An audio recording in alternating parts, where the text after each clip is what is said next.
Donc cette vidéo va concerner donc la sélectivité en chimie organique, donc le fait de pouvoir gérer des réactions chimiques avec des molécules organiques. Pour ça, donc en fait, ça va être un chapitre bilan de toute l'année de chimie, où on va voir toute la chaîne complète de synthèse en chimie. En fait, vous avez 4 étapes. Vous avez l'étape de préparation qui va concerner le choix des réactifs, donc pour le produit voulu, désiré, donc avec le choix des solvants appropriés, les catalyseurs appropriés et le montage donc approprié également. Après, il y a toute la phase de transformation qui va se faire. Donc, on va appliquer certains paramètres, donc comme la température, la pression. On va surveiller le montage pendant toute la transformation. Donc, généralement, ce que vous faites en TP, ça correspond à cette phase-là.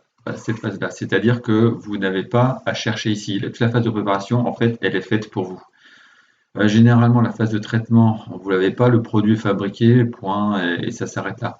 Et en fait, les TP qu'on devait faire en classe, euh, donc les séances de TP prévues, on devait faire un traitement, donc traitement du produit fabriqué, donc là ça aurait été le paracétamol, donc la molécule qu'on a dans le Doliprane, et également faire une analyse derrière. Donc c'est-à-dire que vous aviez les 3 étapes qui étaient prévues. Alors, concernant le montage à la phase numéro 1, on a plusieurs types de montage. Donc vous avez juste l'agitation magnétique, s'il faut aider le mélange. Donc je rappelle que l'agitateur, c'est l'appareil, et le turbulent, c'est le petit aimant blanc. Ensuite, vous avez la même chose, l'agitateur plus chauffage en même temps. Donc c'est pour ça qu'il y a 2 boutons. Un bouton pour l'agitation, faire tourner à un certain rythme, et un bouton pour la température. Alors que là, pour l'agitation simple, il y a juste un seul bouton. Ensuite, vous avez le chauffage à reflux, notamment si les réactifs sont volatiles, c'est-à-dire si donc les réactifs qu'on met ici partent facilement à l'état de gaz, donc ils pourraient s'échapper, et du coup, s'ils s'échappent, ils ne se rencontrent plus dans le milieu réactionnel. Et donc, du coup, on utilise un réfrigérant ici qui fait passer de l'eau froide par le bas. En fait, l'eau, elle arrive toujours en bas, elle repart ici par le haut, elle sera un petit peu plus chaude. Et donc, pour éviter que les vapeurs montent comme ça, elles vont être liquéfiées et donc elles vont retomber dans la solution, dans le milieu réactionnel pour pouvoir réagir entre elles.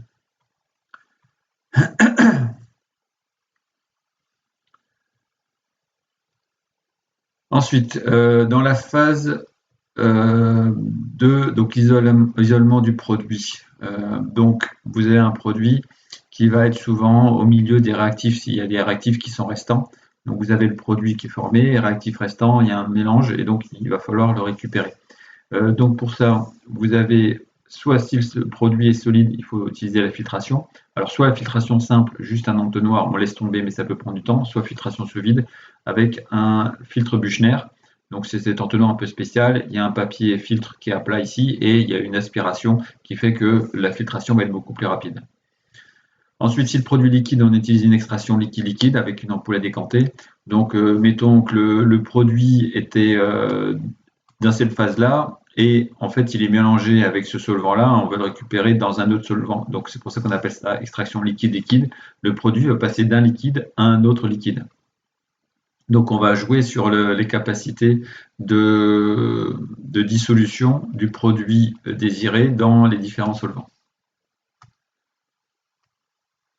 Ensuite, la partie, une fois qu'on l'a isolé, la partie purification, puisque le produit qu'on va récupérer, forcément, il va embarquer avec lui soit un peu de solvant, soit un peu de réactif qui va rester. Il va pas être pur à 100%. Donc, il va falloir essayer de le laver un petit peu, entre guillemets, pour le rendre quasiment pur. Donc, si le produit est solide, on va utiliser la recristallisation, c'est-à-dire que on va le dissoudre et le faire se cristalliser, donc le faire précipiter à nouveau, mais dans un autre solvant, sous d'autres conditions.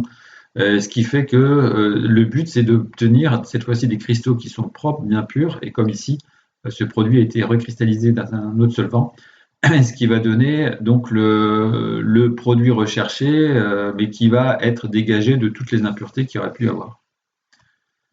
Ensuite, si le produit est liquide, on va servir de la distillation, c'est-à-dire différence de température d'ébullition. Là, on a un mélange, donc avec notre produit désiré et puis différentes choses, différentes impuretés. Et donc, le fait d'amener à une certaine température, ici, en degrés Celsius, qui va donc notamment la température correspondant au produit qu'on recherche. Donc, une fois que sa température d'ébullition elle est atteinte, il va passer en vapeur et va pouvoir être liquéfié et on va le récupérer ici dans le distillat. Donc, dans cette haleine meilleure au bout du système de distillation. Et donc, ce qu'il faut, c'est que faire en sorte que, comme tous les produits ont différentes températures d'ébullition, on va en fait récupérer le produit qui va tomber à la bonne température, celui correspondant à notre produit recherché. Alors ensuite, une fois qu'on a purifié, on va essayer de l'identifier, vérifier que le produit est effectivement le bon. Donc pour ça, on a différentes techniques. La température de fusion, dans le cas d'un solide, on utilise le banc Koffler, c'est-à-dire on a un banc ici qui est relativement froid à droite, 50 degrés, et relativement chaud ici, 260 degrés, donc en espérant que le produit va fondre dans cette gamme de température entre 50 et 260. Donc on commence à mettre le produit à droite, ici, on le dépose et petit à petit, on va le faire avancer. On va le faire avancer sur le banc ici. Et il y a un moment donné, quand on va arriver à sa température d'ébullition, il va se mettre à fondre. C'est ce qu'on a ici. Par exemple, là, on voit qu'il est fondu dans cette partie-là. Par contre, il reste encore solide dans cette partie-là. Donc là, il n'a pas atteint sa température de fusion. Là, la température de fusion, elle a été atteinte. Et donc, en regardant avec la petite réglette ici, on peut lire la température sur les graduations. Donc évidemment, ça demande que le produit il ait été vérifié, il ait été contrôlé au niveau de ces températures pour pouvoir régler la réglette justement qui est ici. Alors, lorsqu'on a un liquide, on va vérifier sa température d'ébullition, passage de liquide à gaz. Quand on a un liquide qu'on chauffe, il y a toujours un plateau à un moment donné, parce que donc là, il est encore à l'état liquide. Et quand il y a le plateau, ça veut dire qu'il commence à passer à l'état gazeux. Donc il y a un mélange encore liquide-gaz, c'est du coup les petites bulles ici d'ébullition quand on a de l'eau qu'on chauffe. Et donc il suffit de mettre un thermomètre ici, on récupère la température et pour l'eau par exemple, on trouvera 100 degrés Celsius. Enfin, petit c, pas enfin, parce qu'il va encore y avoir deux autres moyens d'identification. L'indice de réfraction, s'il est liquide, grâce à un réfractomètre. On a juste une petite goutte d'eau ici, de liquide ici, qu'on va placer. On va écraser avec le petit capuchon ici. On va directement lire en regardant ici. On verra cet écran-là et on pourra observer que par exemple ici, l'indice de réfraction il est de 1,035. Donc à partir de là, en comparant avec l'indice de réfraction connu du produit qu'on cherche, si on trouve le bon indice, c'est qu'on a toutes les chances d'avoir le bon produit. On peut réaliser aussi le chromatographie sur couche mince, CCM, chromatographie sur couche mince. Bon, évidemment, quand c'est faisable. Donc, je rappelle qu'ici, il y a un éluant qu'on place en bas, un éluant ici, un récipient, donc un liquide. Là, le liquide va grimper et en grimpant, il va amener les différentes espèces chimiques qui étaient déposées ici en A, B et C sur ce qu'on appelle la ligne de dépôt, qui est là. Et donc, on voit que l'éluant, il est allé jusqu'ici. Et donc, quand on a des tâches à la même hauteur, qui ont le même aspect, on peut supposer que c'est le même produit. Donc là, par exemple, on aurait le produit de référence que l'on cherche, donc qui est connu. Là, le produit qu'on pense avoir identifié est surtout purifié. On se rend compte qu'il y a la tâche à la même hauteur, donc on a bien le même produit. Par contre, il y a encore une petite tâche ici, donc il reste encore peut-être un peu des impuretés. Donc, en comparant le produit obtenu avec le produit espéré à 100%, on peut vérifier si on a le bon ou pas. Et enfin, donc, on peut terminer avec les spectres infrarouge, RMN et UV visibles qu'on a vu en début d'année. Donc, spectre UV visible qui est ici. Donc, on a l'absorbance en fonction de la longueur d'onde, ici, voilà. De 400 à 800, je rappelle, 400 à 800, on a le visible, et en dessous ici, dans la partie là, on a l'UV. Ensuite, spectre RMN ici avec le déplacement chimique en abscisse, et puis là, on n'a pas de valeur en ordonnée. On sait que plus on est vers la gauche, plus ça veut dire que l'hydrogène est près d'un oxygène, généralement.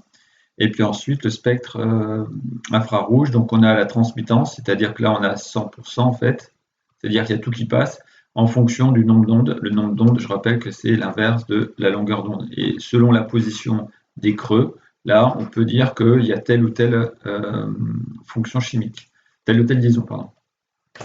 Donc, tout l'ensemble des étapes, vous l'avez dans la fiche. stratégie de synthèse organique. Donc préparation, transformation, c'est ce que vous faites plutôt d'habitude, le traitement et l'analyse qu'on aurait dû faire en TP. Concernant la préparation, il y a un certain nombre de questions à se poser. Donc le chimiste, il va se demander quel réactif je vais utiliser. Donc le réactif, c'est celui qui sera à gauche dans l'équation de la réaction. Ensuite, quel solvant je vais utiliser? Le solvant, il va être utilisé en assez grande quantité. Donc solvant, c'est généralement donc, un liquide dans lequel vont baigner les réactifs. Ensuite, quel catalyseur je peux utiliser? Donc, c'est-à-dire qu'il va permettre d'accélérer. Donc, ce catalyseur, on ne l'écrit pas dans l'équation. Par contre, on peut l'écrire sur la flèche, au-dessus de la flèche de l'équation. Ensuite, comment choisir le montage? En fonction des réactifs, dans quel état physique ils sont, gazeux, solide, liquide, comment va être récupéré aussi également le produit, on aura différents montages qui vont intervenir. Donc si il y a peu d'état gazeux, on va plutôt utiliser un agitateur magnétique, si on a besoin de chauffer. Si on a besoin de chauffer, donc chauffage avec un agitateur magnétique, et si les solvants le solvant ou les réactifs sont volatiles, on va utiliser un chauffage à reflux. Donc pour récupérer les gaz qui pourraient partir. Ensuite, dans la transformation, donc comment justifier le choix des paramètres expérimentaux? Donc on a plusieurs paramètres qui peuvent être la température, le solvant à utiliser, les concentrations des réactifs, le catalyseur, tout ça. Et il faut ensuite surveiller le montage. Le montage, donc pour qu'il y ait de la sécurité, qu'il n'y ait pas de risque pour le matériel et ni pour les opérateurs, donc c'est-à-dire les techniciens. Et puis pouvoir récupérer aussi les réactifs, faire en sorte qu'ils ne s'échappent pas. Concernant le traitement, donc on a vu que pour le traitement, il y a deux étapes. Il y a isoler le produit et ensuite le purifier. Donc c'est là qu'interviennent les filtres, les Büchner, tout ça, ou alors les ampoules à décanter avec les deux solvants, donc l'extraction liquide-liquide. Donc du coup, la technique de purification va dépendre de l'état du produit qu'on veut, soit solide, soit liquide. Et en fait, une fois qu'on a récupéré le produit et qu'on pense l'avoir purifié qui est à 100%, on va quand même faire une petite vérification, une analyse qui permettra d'identifier le produit, vérifier que c'est bien lui, et ensuite aussi pouvoir, avec les masses qu'on a obtenues à la fin, avoir un rendement, savoir quel pourcentage de produits finis on a obtenu par rapport à ce qu'on aurait pu attendre avec les quantités de départ, les quantités notamment des réactifs. Donc du coup, c'est différentes techniques que j'ai montrées précédemment. Différentes techniques, donc avec température de fusion, température d'ébullition, indice de réfraction, la CCM et ensuite les spectres, les différents spectres qu'on a vus en chimie. Donc maintenant, je vais faire un petit aparté précis concernant la première phase. Donc la première phase, je remets, la première phase, c'est la phase de préparation ici. Comment les chimistes peuvent s'y prendre? En fait, quand on a une réaction, donc on a forcément une fonction qui va intervenir, c'est-à-dire un endroit, un groupe d'atomes dans la molécule qui va intervenir. Ici, par exemple, vous avez la fonction amine. Donc cette fonction amine, elle va pouvoir réagir avec un carbone delta+, un carbocation ici. Donc puisque là, on a une certaine richesse en électrons avec le doublet non liant qui est ici, donc il va y avoir attraction avec le carbone qui va être légèrement positif. Je rappelle pourquoi le carbone est légèrement positif. Je vais grossir pour un peu mieux voir les choses. Ici, vous avez un carbone ici, et donc les doublets qui vont être attirés par l'oxygène ici. Donc les deux doublets là vont être plutôt côté oxygène. Donc le carbone va perdre un petit peu d'électrons. Et ici, par exemple, l'oxygène qui est là va attirer la liaison vers lui aussi. Donc ce carbone va perdre 3 fois en fait. Ce carbone-là, il est même 3 delta+. Celui-là également, puisqu'il y a un effet de symétrie. Là, on a une molécule qui est symétrique. Donc ici, on a une position, on a N aussi qui attire un petit peu le doublet ici vers lui par rapport au carbone qui est là. Et donc, on va avoir une zone ici qui va être un petit peu plus riche en électrons. Et c'est pour ça qu'elle va être delta-. En plus, c'est le doublet. Donc, c'est pour ça qu'il y a attraction entre la zone moins ici et la zone positive qui est là. Mais une molécule, ça peut contenir plusieurs fonctions. Donc là, vous avez une fonction amine et là, vous avez une fonction hydroxyle. Donc, cette zone hydroxyle aussi est également négative. Donc, elle pourrait être attirée par le carbone delta+ ici. Donc, on pourra avoir en fait 50% de chance d'avoir la réaction soit avec la partie amine, soit avec la partie hydroxyle. Mais il se trouve que quand on fait cette réaction-là, il n'y a pas 100%, mais il y a peut-être 98% de la réaction qui se fait avec cette partie-là, et pas cette partie-là. Donc ça veut dire qu'on a affaire à une molécule ici, donc qui est un des réactifs, qui est chimiosélectif, c'est-à-dire qui choisit ou qui a une préférence sur la fonction qui va intervenir et qui va vraiment réagir. L'autre, elle va être comme spectatrice. Donc, du coup, une molécule est sélective lorsque parmi plusieurs fonctions d'une même molécule, l'une d'elles réagit préférentiellement avec le réactif considéré. Ce réactif est chimiosélectif, c'est-à-dire qu'il y a une partie de la molécule qui va fonctionner, qui va réagir et pas l'autre. Donc du coup, les chimistes ils vont servir de ça pour utiliser les molécules qui vont réagir selon leurs souhaits. C'est-à-dire si on veut faire cette molécule-là, il faut absolument que ce soit la partie NH amine qui intervienne et pas l'autre partie. Donc cette molécule-là, elle est adaptée pour qu'il y ait bien la réaction, c'est-à-dire que ça s'accroche ici avec la partie amine, la fonction amine donc de cette molécule-là. Donc ça, c'est la première chose, c'est-à-dire utiliser des réactifs qui vont donner un gros pourcentage de réussite, et pas seulement une chance sur deux comme dans le cas précédent. Donc ensuite, ça c'est la première chose. Deuxième chose, lorsqu'on a des molécules qui peuvent intervenir des deux côtés, de deux côtés différents, cet exemple ici avec cet acide aminé, c'est-à-dire vous avez une fonction acide ici, une fonction amine ici. Donc avec un autre acide aminé, je pourrais avoir très bien donc l'acide qui réagit avec l'amine ici et l'amine qui réagit avec l'acide. Donc c'est-à-dire que quand vous faites un mélange, en fait, vous pouvez avoir 50% des chances qu'il y ait cette réaction-là et 50% des chances qu'il y ait l'autre réaction, ce qui n'est pas forcément ce qu'on souhaite. Là, donc, on voudrait que la réaction qui se passe ici, ça se passe sur cette partie-là. Donc, on voudrait qu'il y ait 100% de la réaction qui se passe ici et 0% de la réaction qui se passe avec les deux autres extrémités. Donc, comment on fait? Eh bien, tout simplement, il y a des possibilités de bloquer une réaction. C'est-à-dire qu'ici, le NH2, on va le faire réagir à quelque chose pour qu'il ne soit plus libre, en fait.